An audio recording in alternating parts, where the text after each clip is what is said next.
여러분 반갑습니다. 김덕기입니다. 자, 이번 시간에는요, 2회차 실기시험 해설 강의 진행하겠습니다. 1번 문제 갑니다. 산업분류, 이건 처음 나온 문제예요. 아주 느닷없이 산업분류의 정의를 쓰래요. 근데 이런 문제는 당황하면 안 돼요. 왜냐면요, 항상 강조하지만 나도 모르고 너도 모르는 공평한 문제예요. 이걸 뭘 당황해요? 어차피 틀리라고 낸 문제인데 틀려주는 게 예의예요. 틀려주는 게 상담사의 기본 매너입니다. 작정하고 낸 건데요. 듣보잡, 듣지도 못하고 보지도 못한 잡스러운 문제. 근데 이런 문제 나오면 당황하거든요. 안 배웠는데? 똑같이 부르는데 뭘 안 똑같이 부르는 거 공평하죠. 그래서 이런 문제 당황하지 말고 그냥 칸이나 메꾸자. 가벼운 마음으로 웃으면서 칸이자 메꾸자. 아유, 출제자 장난질하는구나. 그래, 칸이나 메꾸자. 산업분류. 산업을 분류하는 거구나. 산업분류. 그러면 아무 말, 산업분류. 산업은 1차 산업과 2차 산업이, 3차 산업이 있고 1차 산업은 농업, 어업 등과 같은 유사한 성질을 갖는 산업을 의미하며 2차 산업은 광업, 공업 같은 유사한 성질을 의미하며 3차 산업은 서비스업을 말하는 것으로 산업은 이렇게 양추절절히 쓰면 됩니다. 섬추 쓰면 좋고 아니면 말고 부분조수 쓰면 좋고 칸이나 메꾸자 이런 가벼운 만으로 접근하면 되겠습니다.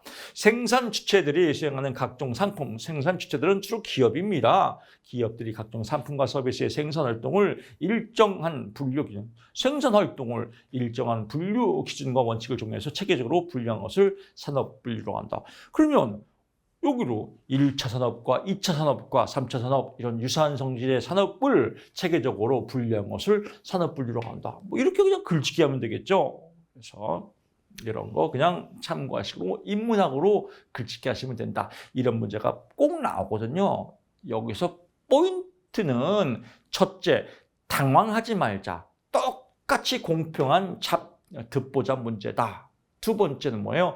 문제에 맞춰서 그냥 대충 글짓기 쓰자. 빈칸을 놔두지 말자. 이렇게 보시면 될 것 같습니다. 2번 갑니다. 한국표준직업분류의 포괄적 포주채생 또 나왔네요. 연이어서 또 나오죠. 그래서 포주채생, 주된 직무 우선원칙, 사단급 아주 징그럽게 많이 나와서 설명하기도 민망합니다. 체크 포인트 해두시고요. 3번 갑니다. 미시와 거시. 미시는 뭐예요? 작은 거예요.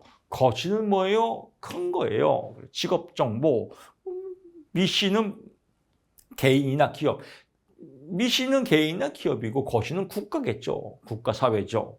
그래서 개인이나 기업 측면에서 국한된 정보로서 구인정보, 직업훈련정보, 임금정보 등을 말한다. 거시는요. 국가적, 사회적, 경제적 측면의 정보로서 경제 및 산업동향, 경제, 큰 거시경제, 산업동향, 고용실업 등을 말한다. 이런 건 외우기 쉽죠. 흐름만 타면 되니까요. 4번 갑니다. 임금률, 이것도 우리 1차 때 징그럽게 했습니다. 임금률이 상승함에 따라서 임금률이 상승하는 건요. 임금률이 상승하면 뭘까? 이거는 허수예요, 허수. 그냥 임금이 올라가면서 노동공급고선이 우상향한다. 우상향한다는 말이죠. 이 말이 참인지 거시인지 불확실한지 판명하라. 우리 배웠죠. 일정 부분 임금이 올라가면 어떤 사람은 후반골절하고 어떤 사람은 계속 일한다. 이참에 돈 벌기 위해서. 그럼 어떤 사람은 소득 효과가 발생해서 여가를 선택할 것이고 어떤 사람은 이참에 돈을 벌고자 일을 늘리는 대체 효과가 발생할 것이다. 그럼 뭐예요? 사람마다 다 개인차가 있다? 알 수 없다. 그래서 판정은 불확실하다. 이유는 임금이 올라감에 따라서 어떤 사람은 소득 효과가 발생하고 어떤 사람은 대체 효과가 발생하기 때문이다 라고 보시면 될 것 같습니다. 5번 갑니다. 다음 표를 보고 물음에 답하시오. 7점짜리네요. 아주 크죠? 이런 거 여러분들 수포자, 나 수학 문제 포기할 거야. 이런 분들은 아주 7점 날려먹는 거예요. 계산 문제가 제가 더 쉽다겠죠. 계산 문제는 딱 떨어져요. 그대로 대입만 시켜줘요. 계산기 가져가니까요. 공식만 외우면 되죠. 노동수요 탄력성 물어보는 거예요. 임금의 변화율분의 노동수요량의 변화율이다. 임금의 변화율은 공식이 뭐예요? 원래 임금분의 변화된 것 빼기 원래 임금 곱하기 빼기다. 또 노동수요량은 원래 노동수요량의 변화된 것 빼기 원래 곱하기 빼기다. 그대로 누르면 답 나오는데요. 그래서 여기서 7,000원, 8,000원이니까 이 구간이네요. 나머지는 걸 거 없어요. 허수예요, 허수. 쉽잖아요. 얘만 보면 되니까. 7,000원, 8,000원 변화된 거 그대로 여기서 대입만 시키면 되죠. 타결 가능성, 노동조합의 임금 타격. 탄력성이 큰 건 뭐예요? 갑질할 수 있는 거예요. 탄력성이 작아야죠. 비탄력적일수록 노동조합이 파워가 세겠죠. 탄력적이면 대다수가 총망한다. 기업이 주물딱주물딱 할 수 있으니까 비탄력 찾으면 되겠죠. 그 이유는 노동조합이 세니까 비탄력이. 답 다 나왔네요. 그대로 임금 7,000원, 8,000원 임금할 때 A그룹의 노동수요량은 변화율은 원래 20에 변화된 것 빼기 원래. 여기서 한 칸 더 나가면요. 추가시키면 19 빼기 20이니까 마이너스 1이죠. 마이너스 1 나누기 20 곱하기 100이겠죠. 그래서 절대값을 쳐야 양수로 바뀌겠죠. A그룹의 임금 여기는 그대로 쓰면 되겠고요. 그래서 여기서 임금의 변화율 14.3% 곱하기 5%는 0.35다. 0.35에 여기서 퍼센테이지 쓰면 이건 0.7이 됩니다. 탄력성은 퍼센테이지가 없습니다. 그래서 이거 꼭 체크 포인트 해두시고요. 여기서 빵점 처리가 되는 사람이 있습니다. 나 다 맞았네. 근데 답안지 보면 빵점이에요. 무의식적으로 여기다 퍼센테이지 쓴 사람이 있거든요. 이 공식에 안 맞는 거거든요. 그래서 이거 꼭 조심하시고요. B그룹 똑같이 계산하면 됩니다. 18 빼기 20. 여기도 하나 더 추가해야겠죠. 마이너스 2 나누기 100이다. 플러스 절대값을 쳐야 양수를 바뀌니까 10이다. 그래서 여기까지 진행을 해주시기 바랍니다.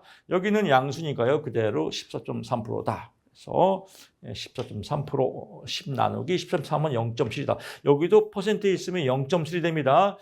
다 빵점이에요. 그래서 나는 7점 받았는데 왜 점수가 이상하지? 이런 거 0.7이 돼서 그래요. 퍼센테이지 있으면 절대로 안 된다. 탄력도 나왔죠. 그 다음에요. A 기업의 임금할 때 그 타결 가능성이 높은 기업은 A 기업이 타결 가능성이 높다. 왜? 나왔죠. 타결 가능성이 높은 거는 노동조합의 교섭력은 노동수의 임금 탄력, 비탄력일수록 커진다. 즉 노동수의 임금 탄력성이 비탄력적이면 임금을 높게 인상해도 고용량 감소가 적고 실업이 적게 발생할 수 있다. 비탄력적이라는 것은 노조가 세다는 의미입니다. 그러면 얘가 커요, 얘가 커요. 얘가 더 작죠. 작다는 것은 뭐예요? 비탄력적이다. 노조가 세다. 탑 딱 떨어지죠. 그래서 오히려 계산 문제가 더 쉽다라고 보고요.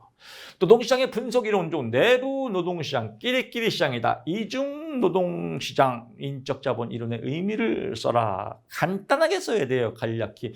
길게 쓰지 말라 이거예요. 길게 쓰면 점수 안 준다는 겁니다. 너무 길게 쓰지 마세요.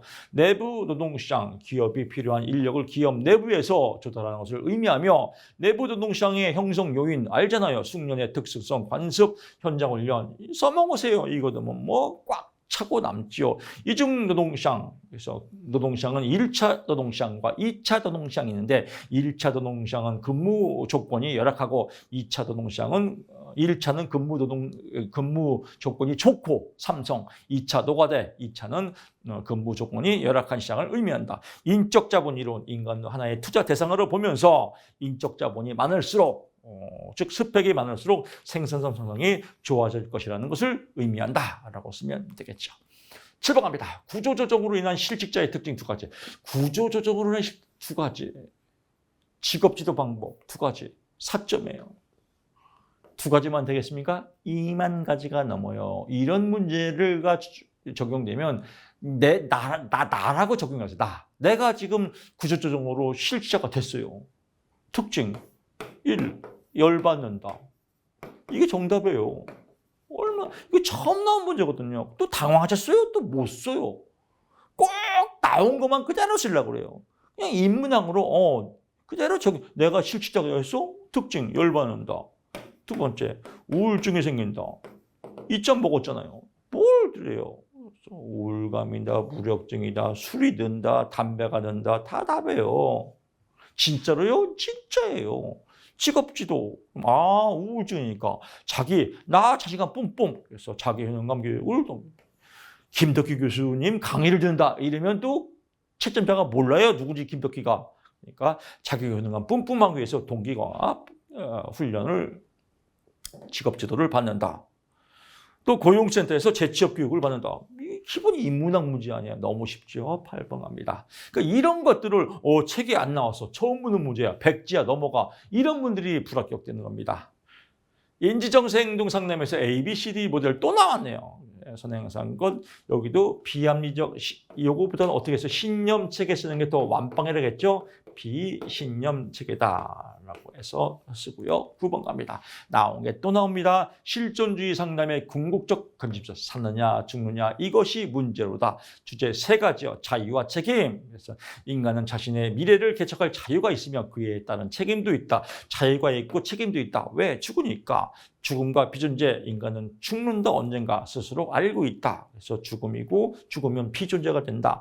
그러니까 어떻게 살아야 돼요? 의미 있게 유한하니까 의미 있게 살아야 된다. 어떻게 의미 있게요? 진실하게 살아야 된다라고 해서 3가지만 외우면 되겠습니다. 10번 갑니다. 부처 직업상담, 부처 탐전행 뭐 공부할 필요도 없겠죠. 탐색 단계, 전환 단계, 행동 단계. 탐색 단계의 4가지 활동, 자기 개방, 흥미와 접속에 대한 불일치, 탐색 결과에 대한 피드백, 또 불일치 해결 이것도 별도로 나올 때가 있으니까 이거 외워두시고요. 자기 지식을 직업 세계와 연결하고 가치와 피드백을 해결하는 건 전환 단계고요. 행동 단계 3가지 목표 설정, 또 장기적 의사결정, 목표 달성을 위한 촉진 이것도 별도로 나올 때가 있거든요. 그래서 별도로 탐색 단계와 행동 단계에서 이루어지는 활동 3가지를 쓰셔. 또는 여기서 3단계 탐전행 쓰시오. 또 탐색 단계에서 이루어지는 4가지를 쓰시오. 그래서 1타 3피 3문제 풀어봤습니다. 11번 가보시죠. 생애진로 사정 LCA로 나올 때도 있습니다. LCA를 통해서 에이씨 이것도 뭔 말이야 처음 듣는데 생애진로 사정이에요. 라이프 커리어 어세스먼트. 그래서 이건 영어를 외워두세요. LCA가 생애진로 사정이다. 얻을 수 있는 정보 내담자의 직업 경험 또는 작업 경험, 어떤 직업을 했는지, 어떤 작업을 했는지, 교육 수준은 얼마인지에 대해서 객관적 정보를 알 수가 있다. 또 내담자가 어떤 가치관을 갖고 있고 자기 인식을 얼마큼 하고 있는지 파악할 수 있다. 또 내담자의 어떤 기술이 있고 능력이 있는지 평가하고 확인할 수 있다라고 포인트 잡고요. 호구조사죠. 12번 갑니다.